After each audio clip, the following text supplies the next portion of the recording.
Strange Brew Podcast, Season 1, Episode 340. The date is January 43rd, and we have another Shams Charania rumor about Giannis, and all I have to say at this point is... I'm tired, boss. I'm tired, boss. We all are. I'm tired, boss. It just keeps happening. And maybe there's more teeth to this time. I don't know. It's tough to take anything ESPN says about Giannis seriously. We'll break all of that down. The new rumor was not a trade demand. What day was this that this even happened? Wednesday? Today is Friday, right? Between the late stages of January and the fact that every day has been 8 degrees with a wind chill of minus 20 for the past 15 days, it feels like, I don't know what the hell we're doing in here anymore.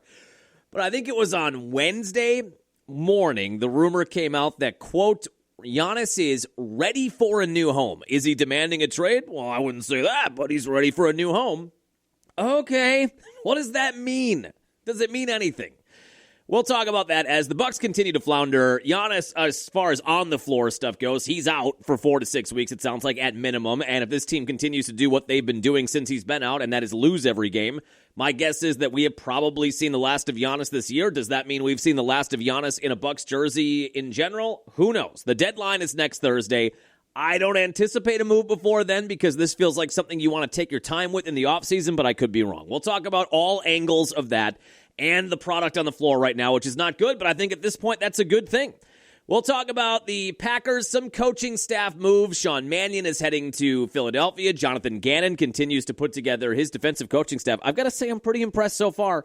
He's got a former defensive coordinator as his secondary coach. He's got a former D1 defensive coordinator as his linebacker coach. That is starting to come together in Green Bay. We've got to play you some audio of Mike McCarthy in Pittsburgh, the homecoming, the introductory press conference. I'm not crying, you're crying. I felt so good for Big Mike, for Big Mac. He is back in his hometown where he grew up, coaching the team he rooted for as a kid. I wish him nothing but success as long as it does not come at the expense of the Packers. We're going to play some clips from that. And he is hiring a ton of former Packers staff, as you would expect. And I just feel like, how could Aaron Rodgers not come back at this point for one more year? One last ride for the two war horses. We'll break that down too. Let's go. On the ground, a chance here. Durham to Hardy to first. Hit time! Yes! The Brewers win! Yes! Here comes Melvin to the 25, to the 20, Gordon 15, 10, 5, touchdown! Wisconsin! Record-breaking run! Morgan a smash up the middle, base hit to center. Here comes Gomez around third. A throw and the Brewers win! Here's the snap. He looks, he throws, it's complete interception. And there is your Super Bowl dagger. Booker the drive, gets inside, leads in, knocked away and stolen by Holiday. Phoenix has to foul, and a pinnacle ball throws it down. Swinging fly ball in the right center. Broxton is there, and they're the champions. They have done it. It's been a 50-year journey. Wisconsin, we've got a room at the top of the world tonight. The Milwaukee Bucks are NBA champions. Yeah, welcome in Friday morning. It does kind of feel like January 42nd, doesn't it? We are dragging. How are we not to February already? My wife and I have the spring training trip on the books. By the way, just a real quick story. Remember how glowingly I spoke of Costco travel when we came back with the travel pod, the travel log, when we took our two moms to New York City, did the whole thing through Costco travel? Well, because that was such a success, I decided to do the same thing for this spring training trip. And up until Wednesday, I think it was, a lot of stuff happened on Wednesday. Shams, Costco screwed me. Costco travel.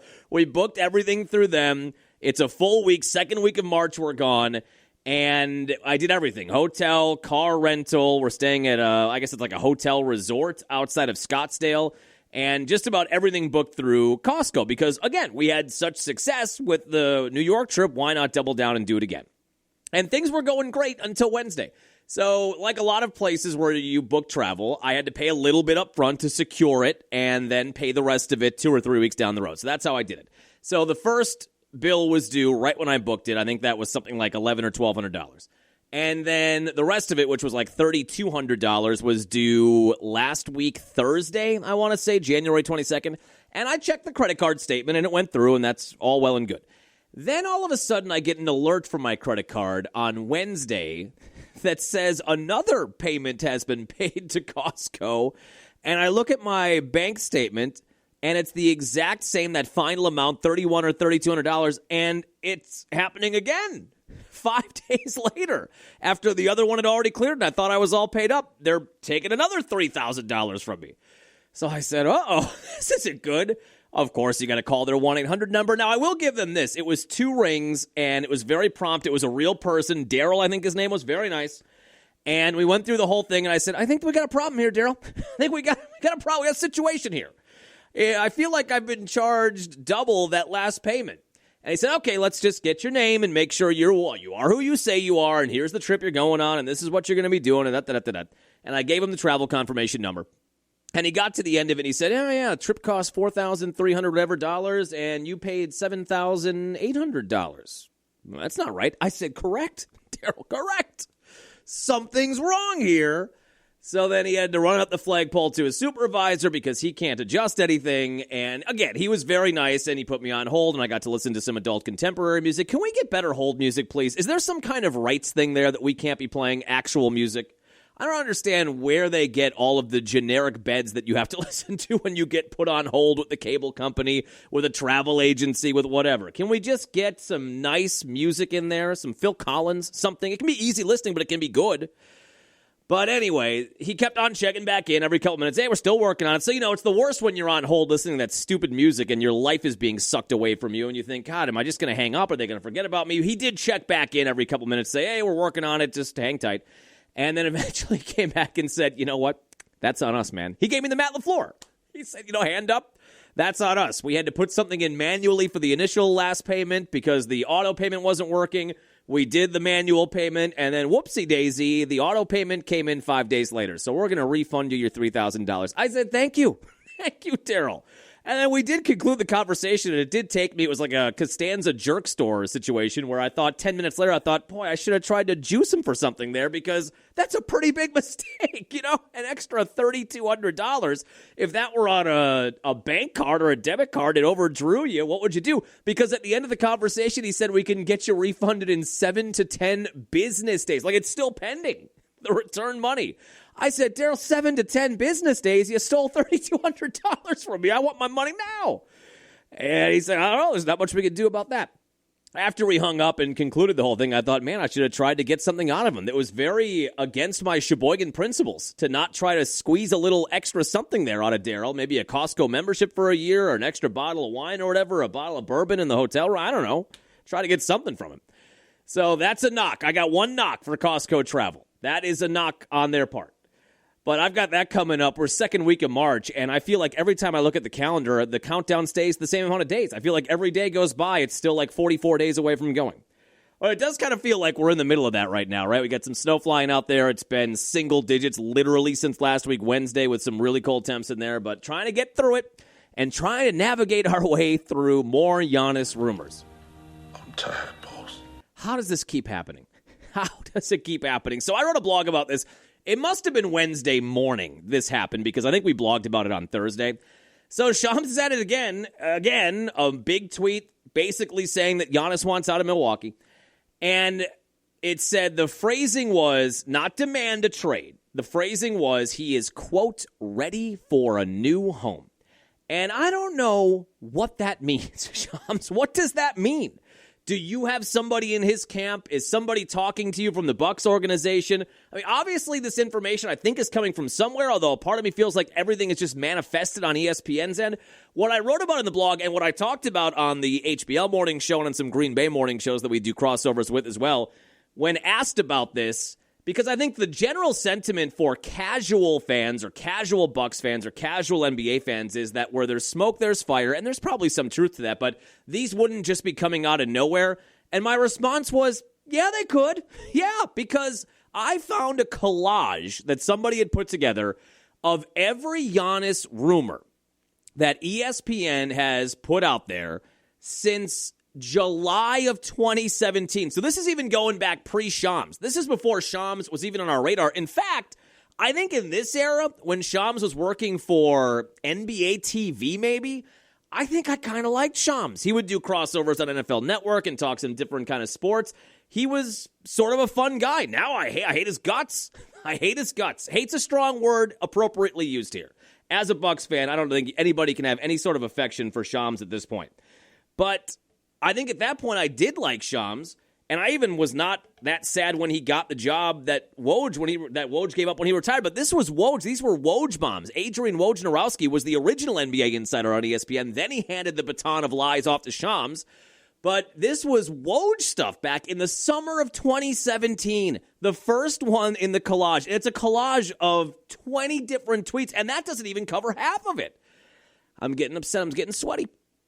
And the first one is a Woj tweet that says, in July of 2017, that the path is being paved or the roads are being constructed for Giannis's exit from Milwaukee, and he wants to go to New York, and he wants to go to Miami. So when more casual fans of the NBA, or not necessarily dyed-in-the-wool diehard Bucks fans, say, well, John, there's got to be something here, otherwise they wouldn't be bringing this up.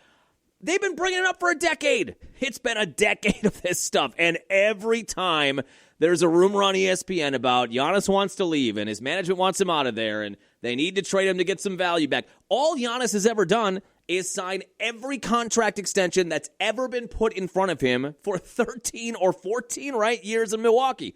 So when people tell me, well, there's got to be some truth to this, no, there doesn't. Because if you're a Bucks fan, you've been living in this hellscape for a decade where all they do is throw this crap against the wall. Then they spend the entire day posting articles on ESPN, which, as a side note, if you actually read the Shams article that accompanied the tweet he had Wednesday morning, it's a word salad.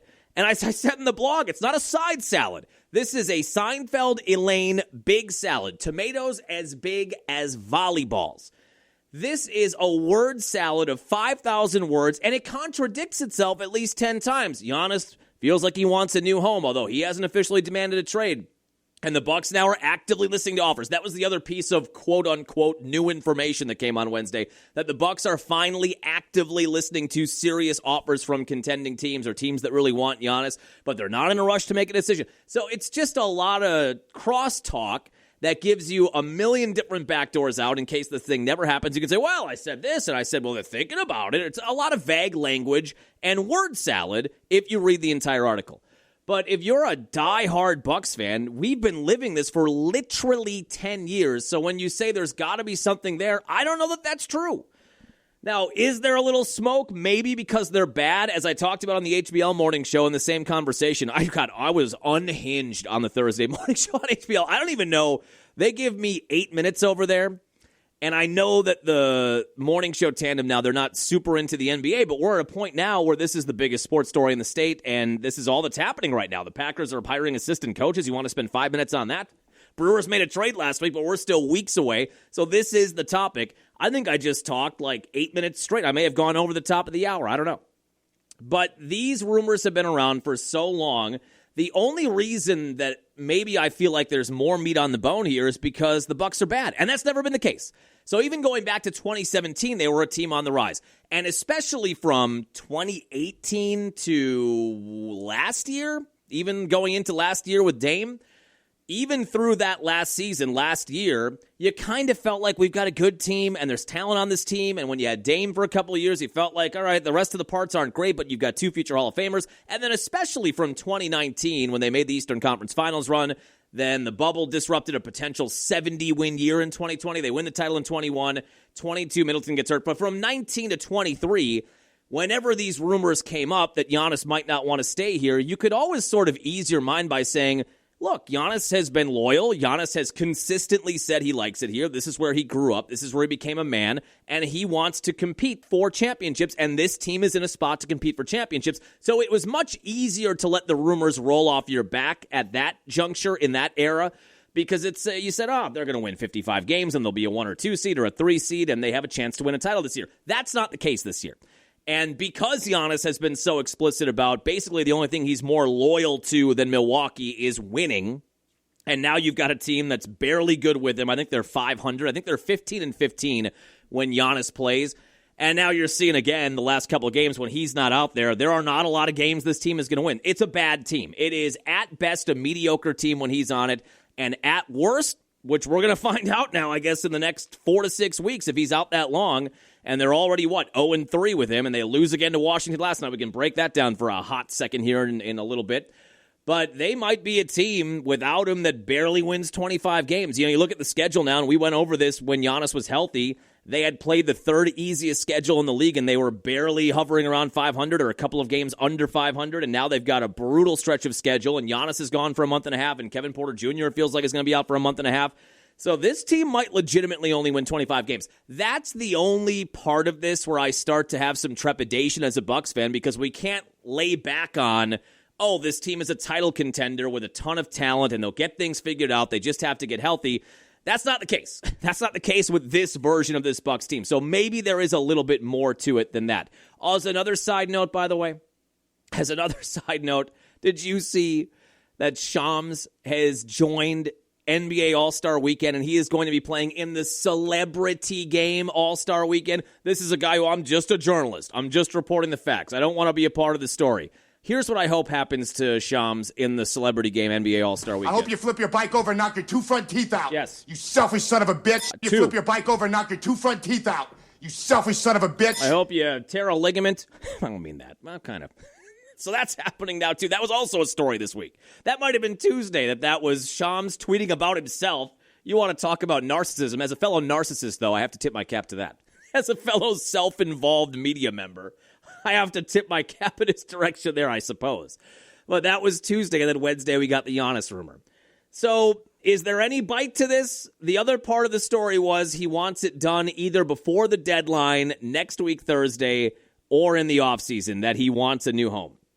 I guess we'll see. The deadline is next Thursday. As I have said many times, I just don't think this is something they're going to rush. I could be wrong. Things have been bad since Jimmy Haslam bought in. That's a whole nother side story where when the ownership group changed and now Mark Lazary sold his share and Wes Edens kept his share, but Jimmy Haslam bought into the franchise, and we all know the history of Jimmy Haslam as the owner of the Browns. Browns are one of the worst-run franchises, I was going to say in the NFL, but really it's over the entirety of the sports landscape. I remember when that happened, we were still in the halcyon days of the era that I just talked about, where you had Drew and Chris and Giannis, and this was a title contender. So I kind of dismissed it. I remember reading the article and thinking, ooh, I don't like that. Don't love it. Don't love that Jimmy Haslam is buying a large portion. I love the money that he has. And at that time, the Bucks had a huge payroll, and they were in the luxury tax, and Jimmy Haslam is one of the richest people on the planet. I don't mind that aspect, but he's a meddler. He gets too involved. He makes bad decisions, and that is what has led to the Browns since they returned in 1999. That is what has led to Browns fans. I'm sure some of them in dark places think, I kind of wish this team never came back, you know? They lost this historic franchise in, 96? They go to Baltimore. 3 years later, they get the Browns back as an expansion team. But when you see what has happened since 99, there are plenty of Browns fans, I'm sure, that would tell you after a couple 2-3 beers, would tell you, I kind of wish they never came back. I was happier. I was a happier person when they weren't around. And that's Jimmy Haslam. So that is a problem, too, in this era of Bucks basketball. But if they're going to do this, I don't think they're going to do a rush job and call a play at the line of scrimmage at the deadline next Thursday afternoon. My guess is if they were to do this, they would probably take the offseason, find out where they are in the draft, find out where the teams that are offering them picks back in compensation, where those picks might land in this June's draft, or at least where this year's picks will land. You can't really know where they're going to land for the future draft picks. You're sort of hedging that the team that you get the picks from is going to be bad 5 or 6 years down the road. But where are their picks this year? You'll just have a lot more knowledge heading into any potential trade in the offseason. But that leads me to this, and I was just thinking about this yesterday. I think we had it in the blog about a potential Giannis trade. If that's what it came to, if Giannis truly does want a new home and he wants to go chase this second ring somewhere else, I just don't know what the trade looks like that has any sort of salvation for Bucks fans, because in our minds as Bucks fans, Giannis is 31 years old. So he's got the back half of his prime, although injuries are becoming a concern. I also put that in the blog. 31 years old, and they're coming fast and furious now. He's had 3 injuries this year, a groin injury, 2 calf injuries. He had the calf injury that ended his 2023 season. He plays a ton of basketball for Greece in the summer. That might be another conversation for another day. That has wear and tear on his body. As we said a podcast ago, these are not highway miles on Giannis's tires. These are downtown Milwaukee pothole tires that he's dealing with. And you wonder what this is going to look like now from age 31 to 35 or 36. I assume the Bucks, if we get to a point where he's still with the team in October, they're going to offer him the Supermax, which is another part of this conversation.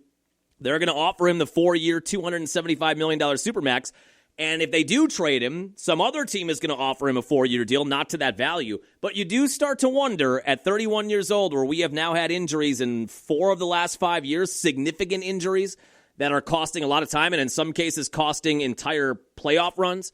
You do wonder what age 31 through 36, like what this next contract, whatever they tack on to the year left at the end of his deal this year, what's that going to look like for Giannis? The Bucks are asking themselves that, and I'm sure teams that would like to acquire him are asking that. But I do wonder what this trade looks like, because if you acquire Giannis next Thursday, if you are a team that is going to try to acquire Giannis next Thursday, and the teams that I've heard, Golden State's in the mix, Minnesota, they're a title contender. They're in the mix. Miami is in the playoffs. They're maybe in the mix. If they add Giannis, they feel like they might be a title contender. Any team that is going to pay premium for Giannis with 1 year left on his deal and then probably have to give him a contract extension, they want to win a championship either this year or next year. So what are they going to give up? You know, in my mind as a Bucks fan, we've got a generational talent that's going to bring us back now 4 or 5 first-round picks. If Desmond Bane is getting 4 first-round picks, if Mikal Bridges is getting 5 first-round picks when the Knicks acquired him, certainly Giannis is going to get 5, 6, maybe 7 first-round picks. And on top of that, you're going to get a couple of good players. But when I start to phrase that out, when I say out loud what I think the Bucks are going to get back in a potential Giannis deal if it were to get to that point, I guess I just don't see what this offer is going to look like.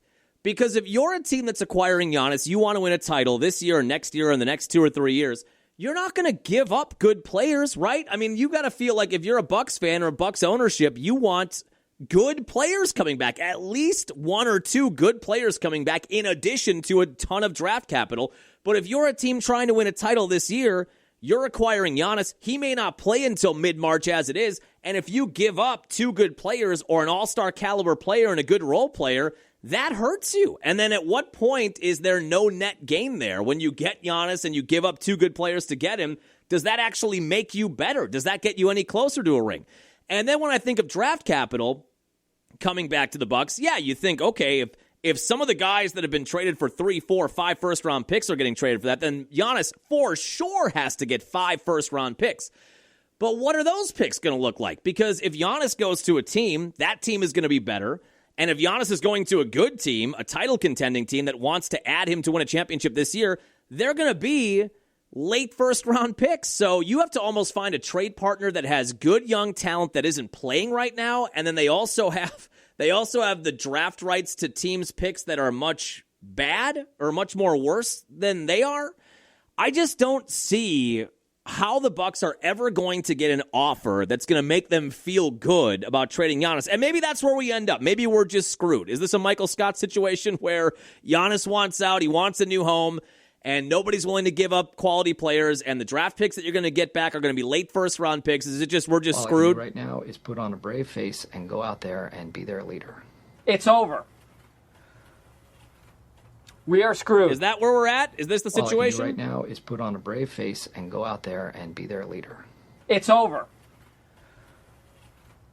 We are screwed. So the more that I think about a potential Giannis trade in my brain and what John Horst and what the ownership group and the scouts and everybody for the Bucks are going to be looking for, I just don't see a team that's going to offer them what they want back. And some of the trades that I've seen floated on Twitter are insane. We're talking about a role player, 2 first-round picks, and maybe a second-round pick. I mean, this is Giannis.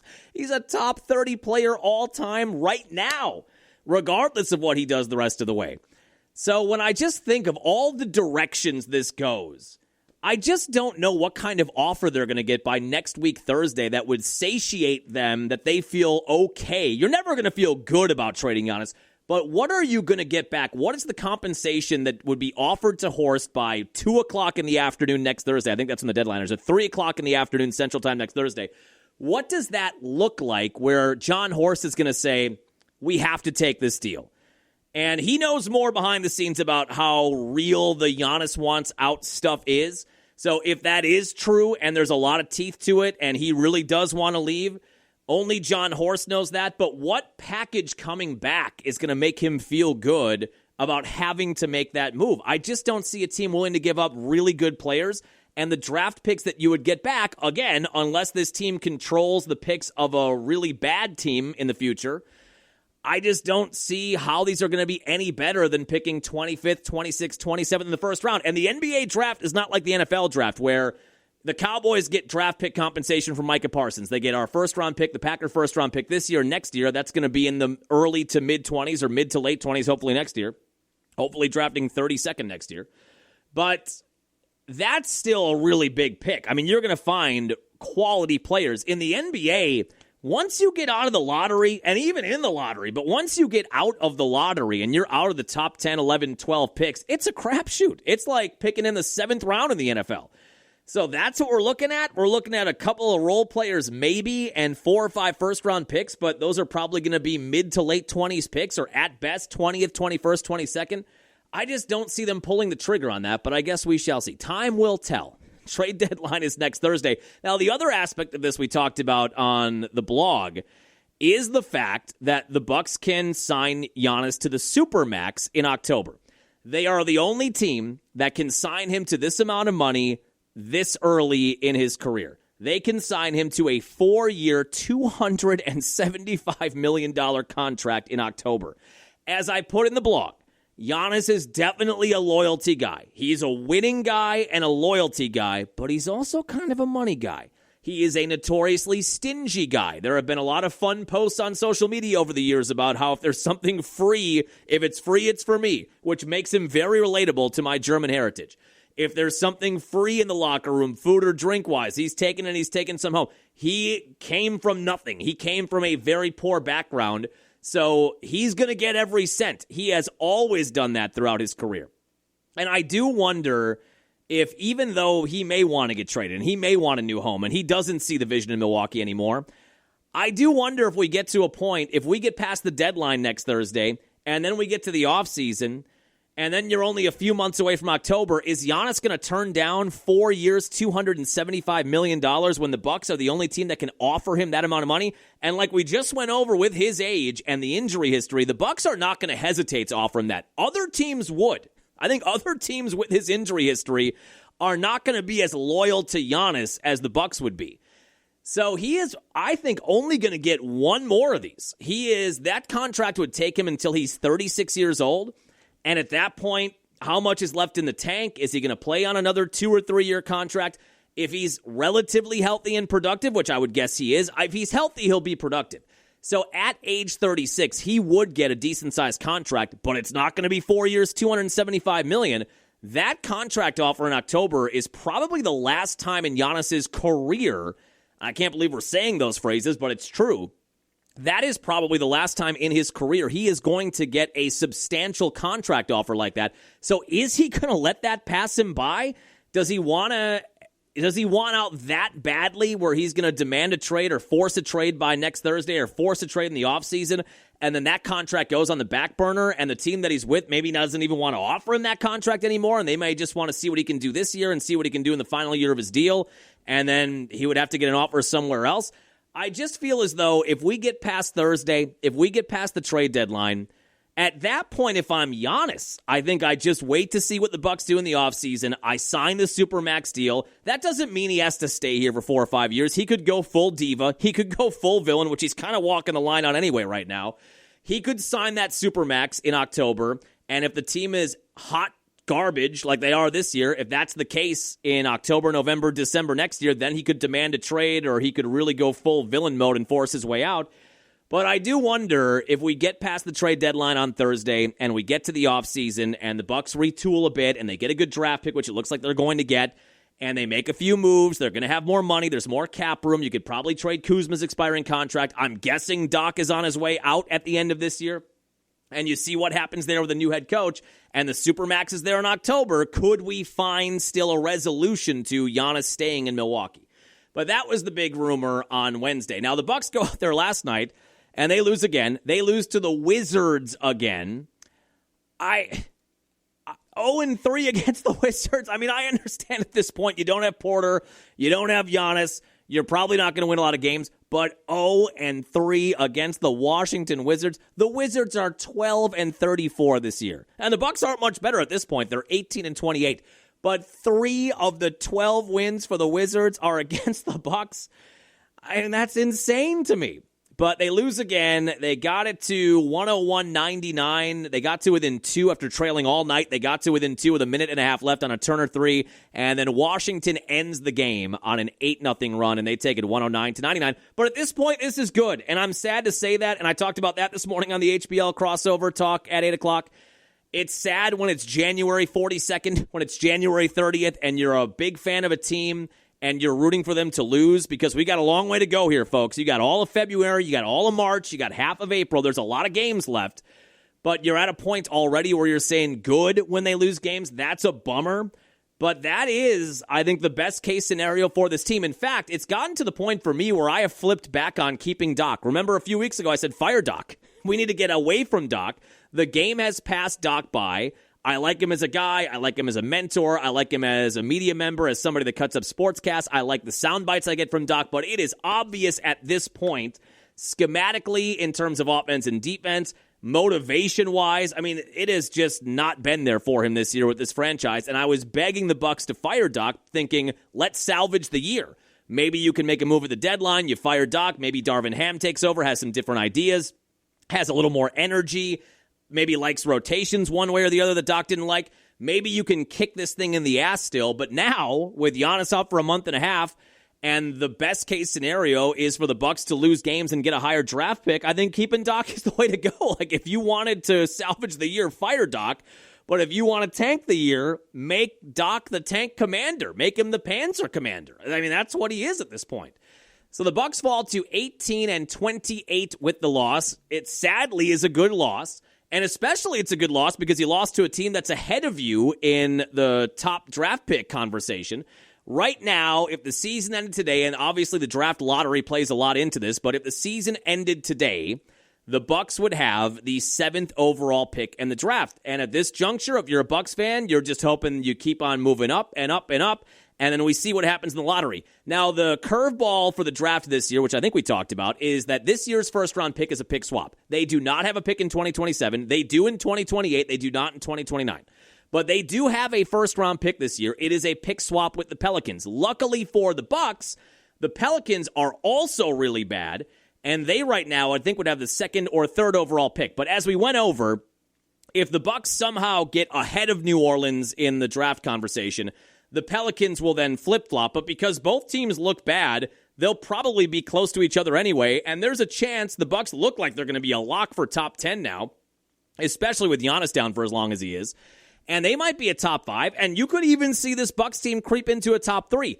It is also worth mentioning this is an extremely deep draft in terms of talent. Now, nothing's a given, and John Horst's draft history has been a nightmare, and he wasn't even the guy that drafted Giannis, but it feels like the top 10 to top 15 in this year's draft, you're going to likely find a good, young, talented player with a ton of upside, and they have not been able to put that next to Giannis. If you could convince Giannis to stay in the offseason, and you make a really good pick in the draft, and you got a top 5 pick or a top 6 or 7 pick, and you get a guy that he likes, and all of a sudden he's looking at a 20-year-old or 21-year-old ascending star next to him heading into next year, that might change his opinion. But we're at a point now, if you're a Bucks fan, where every loss, unfortunately, is good. It's really hard. It's been a while since we've done this. You know, it's been about a decade where we have been spoiled with a championship-caliber team. I remember these days, I mean, most of my life before 2017 or 2018, when Giannis really started to grow into his own and this team became a legitimate contender, most of my life, this is the kind of stuff I was doing for the Bucks in February, in March. I was rooting for them to lose for a higher draft pick. So I am conditioned to this. I know this feeling. It's been a while since I've had this feeling where you're watching a game because the team you're playing for, the team you root for is playing, but you're kind of okay with them losing it. I have been down this road many times. It is well traveled. I just have to get my sea legs under me again. It's been a little bit. I've been an indoor cat for a while. I've been an indoor cat now for a decade. Now I'm back out in the wilderness. I was a really good outdoor cat for like 20 years, 25 years. I've just got to get back to my roots. I've got to get my wits about me, and once I do, I'll be okay.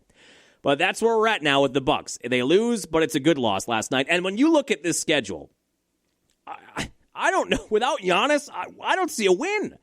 They are in Boston on Sunday afternoon. Even without Jason Tatum, the Celtics are the 2 seed right now in the East. That's a loss. Then you're at home with Chicago. That's a loss. At home with New Orleans, who, as we just said, is a bad team. I don't know. Maybe you win that game on Wednesday. At home against Indiana, they're bad. Maybe you win that. At Orlando, loss. At Orlando, loss. At OKC, loss. At New Orleans, probably loss. Home with Toronto, loss. Home with Miami. I mean, at this point, we might not even have Giannis on the team, which would be quite a shift in the span of 8 days now, or less than that. It's in the span of 6 days or 7 days. But it is hard to see. If you just roll down this schedule, it is hard to find 4 or 5 more wins on this schedule for this Bucks team. But that's a good thing. Sadly, that's a good thing. As they lose in Washington last night, 109-99. All right, let's shift gears and hop into the NFL. Keyshawn Nixon's a Pro Bowler, by the way. And so is Shedeur Sanders. Just get rid of the Pro Bowl. What are we doing? It's actually, I'm starting to kind of like it now. Like, it's so bad, I'm starting to like it a little bit. It's like a really shitty or a really crappy TV show. Sorry. Swear jar. St. Jude swear jar. Pop it in there.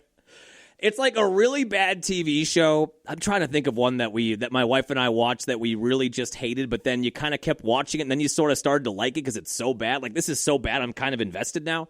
That's the Pro Bowl. The Pro Bowl games are coming up on Tuesday. You know the ship has sailed on the Pro Bowl when it's on a Tuesday night.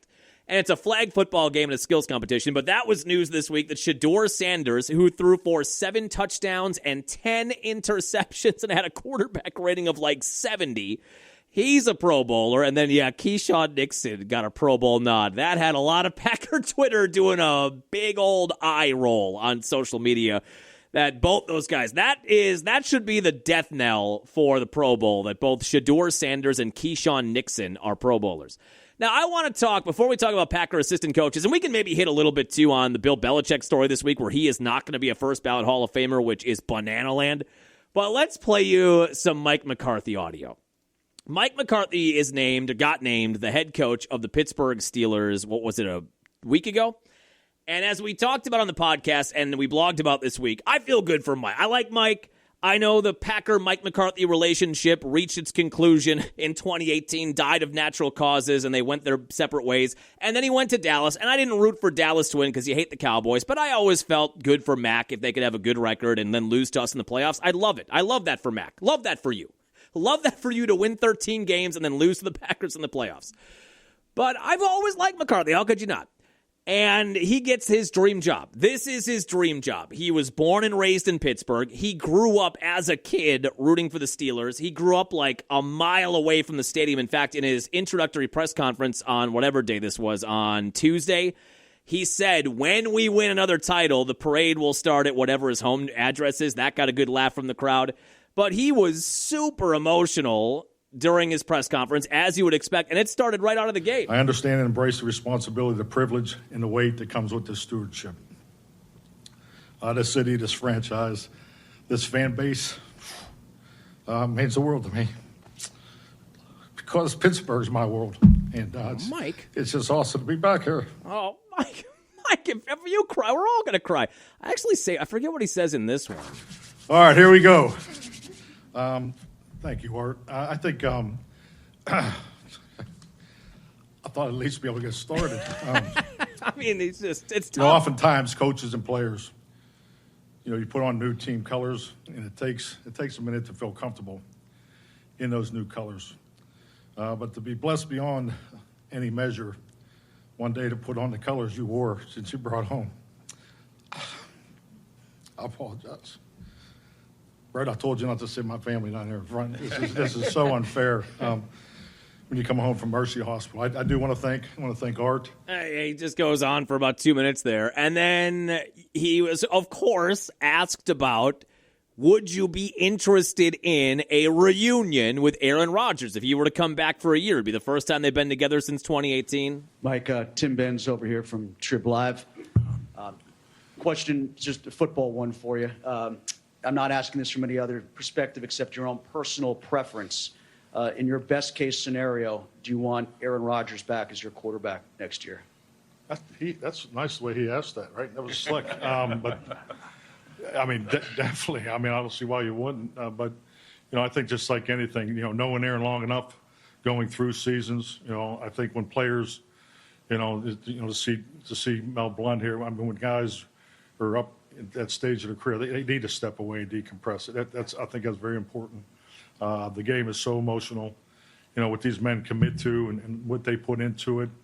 I think that time away is important, and I have spoken to Aaron, and so that's really where we are there. But I was able to sit back and watch the games. I watched most of the Pittsburgh games on TV, and I thought he was a great asset for the team. Come on, guys. Come on, 1 year.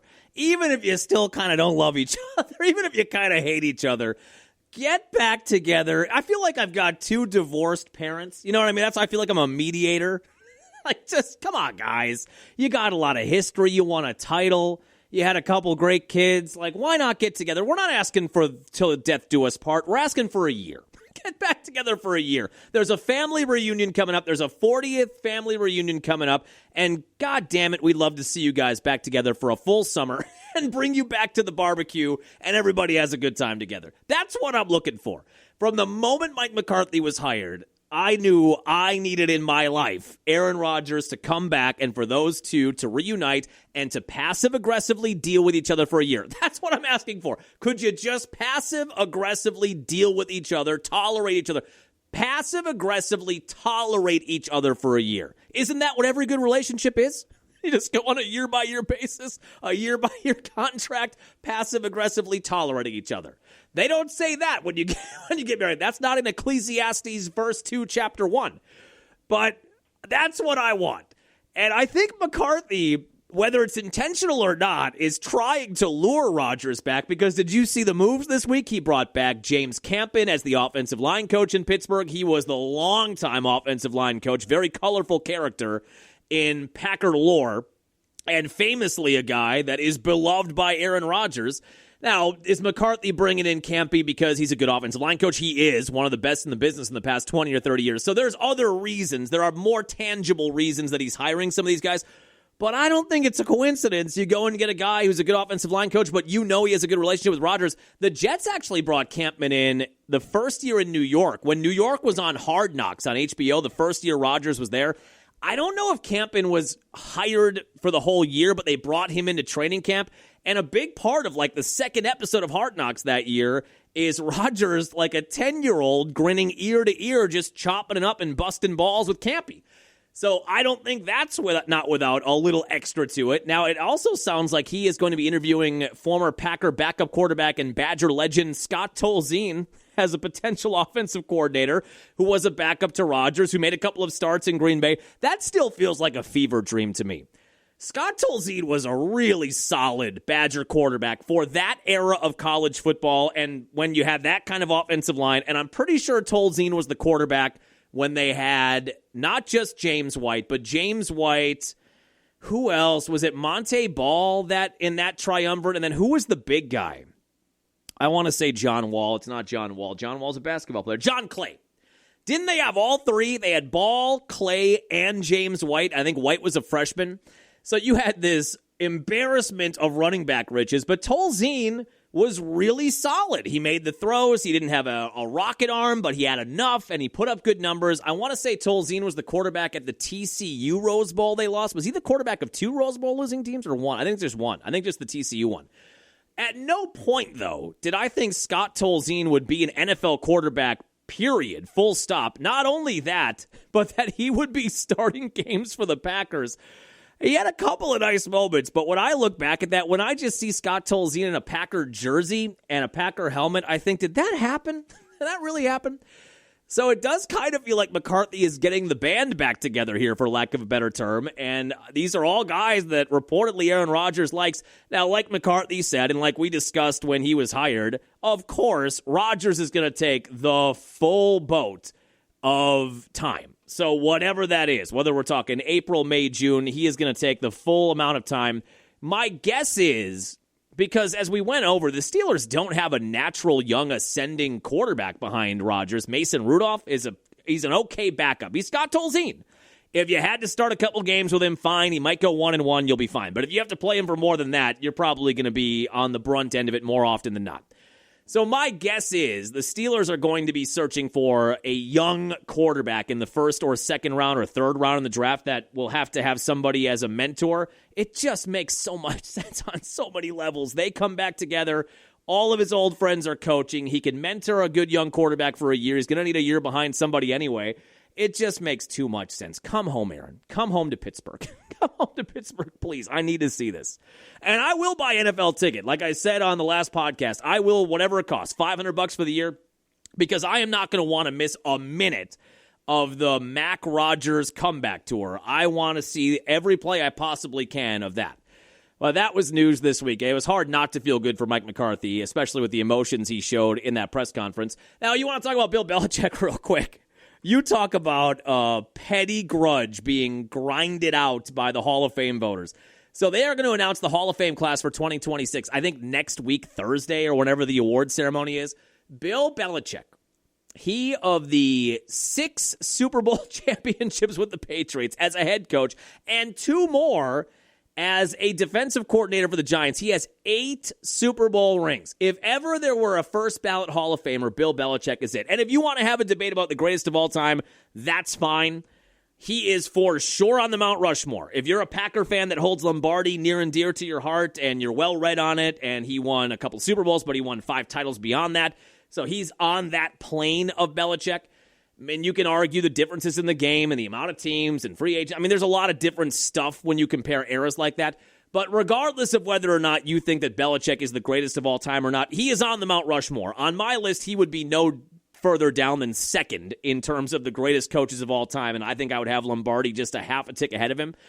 But if ever there were a first ballot Hall of Famer, this is a first ballot Hall of Famer, and he's not getting in. He did not get the votes. And I think it was Bill Polian who led the effort to basically blackball him on the first time around. He was the GM of the Colts for many years. Of course, the Colts and Patriots had their wars in that era in the mid-aughts where Brady and Manning were dueling, and more often than not, Brady got the better of Manning. So there's some bitter feelings there. And then you had all the off-the-field stuff, Spygate for the Patriots, Deflategate for the Patriots, Massagegate for Robert Kraft, although, whatever. That didn't have any impact on the game, really, I don't think. But you had all the other stuff going on, and I don't think Bill Belichick is a well-liked person to begin with among his contemporaries, or especially those that were battling against him in that era, which is fine. You don't have to be friends with the people you're trying to beat. I get it. But I just think all of that, the Belichick era, the Belichick attitude, Spygate, Deflategate, Bill Polian, it sounds like put together some kind of cabal among the Hall of Fame voters to block Bill Belichick from getting in. And then when they asked Polian about it, he said, who, me? It's like that 50 Cent meme. Me? What are you talking about me? He said, I didn't tell anybody not to vote for him. I would never tell anybody not to vote for him. And then he said he didn't even remember if he voted for Belichick or not. He's a Hall of Fame voter. He's I think I voted for him. I voted for him. Maybe I did. I don't remember. What day is it? Do I smell toast? I mean, it's just an unbelievable. As somebody who can enjoy a good petty grudge and who can enjoy when somebody does things for spite, I'm returning this for spite. Okay, it doesn't fit. Well, you already said spite. I can kind of appreciate it, but it is a black mark on the Hall of Fame voters that Bill Belichick, even whatever you think of Spygate and Deflategate, and as a side note to that, I always thought that was blown way out of proportion. There are some people who are going to act like it's steroid-era baseball and it gave them this massive competitive advantage. Every NFL team is operating on the margins. I'm sure in that era, every NFL team was doing some of the same stuff the Patriots were. Maybe not to the extent they were. They weren't getting caught the way New England was. But every professional sports team is trying to find an extra edge, extra information, extra game planning. And it just never felt to me like Spygate or Deflategate were the difference between 6 titles and 2 titles, or even 6 titles and 5 titles. My feeling was they were always, the years they won, they were always the best team in the NFL, and they just took it all the way to a championship. I never felt like either of those gates had anything to do with the dynasty. But it just feels like this was their chance when Bill's up for the Hall of Fame. Oh, we're going to get him. We're going to make him look bad for 1 year, and then he'll get in next year, which is another side of the story. I do feel like it was such a shock that he didn't get in that people were kind of flying off the handle. Oh, my God, how could Belichick not get in? It is a black mark on the voters, but he's going to get in. I mean, he's going to get in next year for sure, especially after this. So I don't think we need to cry any tears for Belichick. He's going to get his day in the sun. He's going to get his bust on the stage. He's going to get his yellow jacket or his gold jacket. So he'll get all of that. But it's pretty obvious that people from that era of the NFL that have Hall of Fame votes wanted to make him pay for some of that stuff that was happening, and they did. Otherwise, the Packers had a couple of assistant coach news over the weekend, or over the week. We have the first couple hires on the Jonathan Gannon defensive staff, and I got to say, I think they're pretty good. Bobby Babich is coming over. Great name, Bobby Babich. Sounds like a NASCAR driver. Bobby Babich is coming over. He was the defensive coordinator in Buffalo, and that was not a terrible defense, not a great defense, but not a terrible defense. So he had been the DC in Buffalo the last 2 years. He is going to be the secondary coach in Green Bay. I like that you're bringing a guy who was a defensive coordinator on in a lesser position. That just has a lot of experience. So he is joining the staff, and then Sam Seifkis was the other one that joined the staff yesterday. He's a former defensive coordinator at Virginia Tech. Again, he's got that D.C. background, and he's also a Wisconsin guy, born and raised in Oconomowoc, and I guess played and coached at UW La Crosse from 2010 to 2013. But I like when you get a defensive coordinator from the college level, a defensive coordinator at the NFL level, and they're just taking on smaller bits on the Gannon defense. Feels like you've got a lot of good experience joining that staff. That was news this week. Sean Mannion is joining the Eagles as their offensive coordinator. He had been the quarterback's coach in Green Bay. I don't know. Are you losing any sleep over losing Sean Mannion? There were some Packer beat reporters I saw on Twitter that were lamenting that this is a big loss. He was a big part of the game plan and a part of Jordan Love's development, and that may all be true. But I think you can find somebody for that role that can fill that role, and he will take on the offensive coordinator job, which is not a job I think I'd want. I guess I'd take it. If they gave it to me, I'd take it. But Eagles fans will boo you for one bad play call, and Sean Mannion's going into the teeth of the lion there.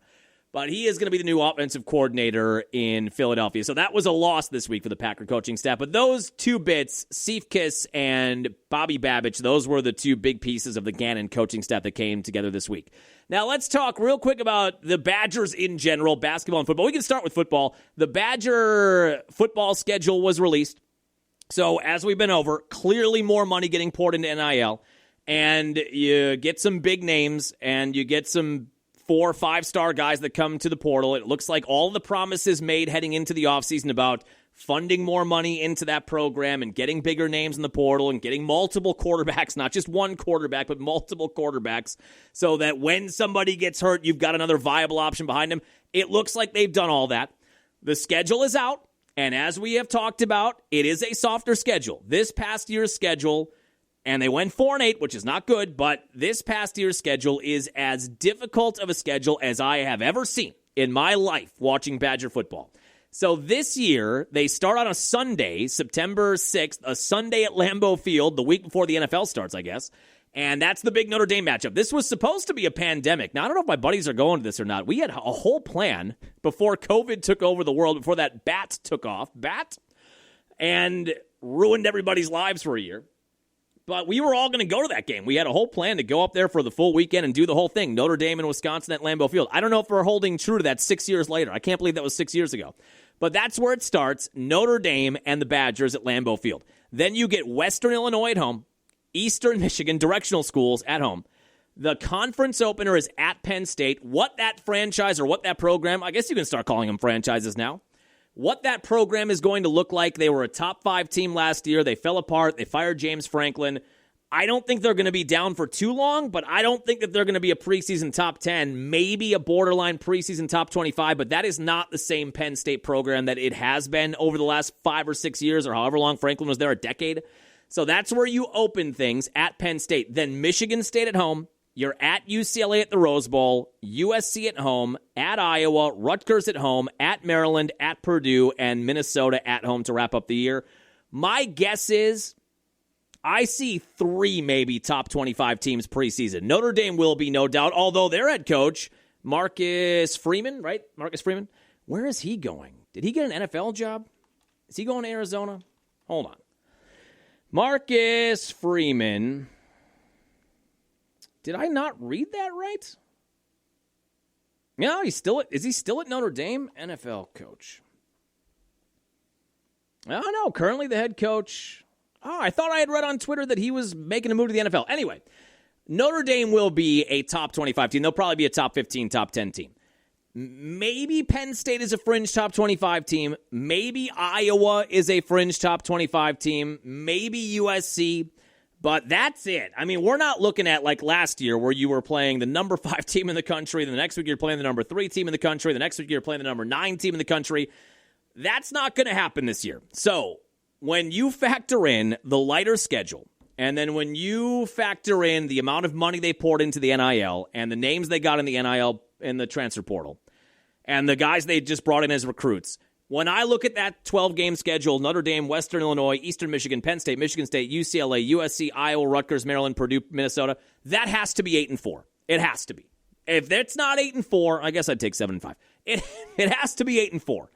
If it's not 8-4, then you got to move on. Then it's time to scrap this thing and say, hey, we gave it one more shot with a lot more money and bigger names coming in the portal, and it's still not working. If you go 6-6 this year, or God forbid you go 5-7 or you're sub 500 and you don't make a bowl game, to me, 6-6 doesn't cut it. 6-6 with that schedule and the amount of money you've poured into the program now, 6-6 and going to the Pinstripes Bowl, that ain't going to cut it. That don't cut the mustard anymore with this schedule and the money in the program. Got to be at minimum 7-5, really need to be 8-4, and you should, if everything breaks right and you stay healthy, you should threaten to be a 9-3 team. They're not going to be a college football playoff team, I don't think. But this has to look dramatically better. They were 6-6 in year 1 of Fickle, 5-7 in year 2, 4-8 in year 3. With the transformation now and the money and the schedule being a lot lighter, this absolutely must be a 7 or 8 win year and probably could be a 9-win year. Now, Badger basketball, after the letdown against USC, they were ice cold, ice baby at the Kohl Center on Wednesday against Minnesota. Minnesota without their leading scorer, so I thought this was going to be a cakewalk. I was calling a game in Milwaukee, and I loaded up my score center as I was getting set to drive home, and they were down 35-17 at the half. I thought, what the hell happened here? They were 10-point favorites. Minnesota was without their best player, and Minnesota's been a 500 team even with their best player. Badgers just could not hit anything in that first half. And then they rally behind Blackwell and Boyd, end up down a point with a minute to go. Blackwell hits a couple of free throws, then you get a stop, then Blackwell drills a 3, then he hit a couple more big free throws down the stretch, and they come back and win 67-63. I think I read it was the second largest comeback in Badger basketball history. They were down 20 in the first half. But that was a win you had to get, and would have been a real bummer had you lost it. The Fire Guard crowd would have been out in droves if they would have lost that. In fact, many of them were out by halftime, and then were deleting tweets by the end of the game. But that got the Badgers to 15-6, 7-3 in Big Ten play. They've got Ohio State at the Kohl Center tomorrow, a 1 o'clock tip time on Saturday. Another game, even though Ohio State, I think they're 14-6, they're a little above or a little below 500 in the conference. That's one you want to get. Marquette was a stunner on Tuesday. They've been terrible. They were last place Big East going into Tuesday, taking on Creighton. Creighton was in third place in the conference. The Golden Eagles lost at Creighton by 21 in December. And they just put it on them. That Marquette team's a young team, and they are taking their lumps right now. But if you follow college hoops, every once in a while, on any given night, if you've got talented youngsters and they put it together and they're hitting shots, Marquette shot 70% in the first half. They were up 52-23, I think, at halftime.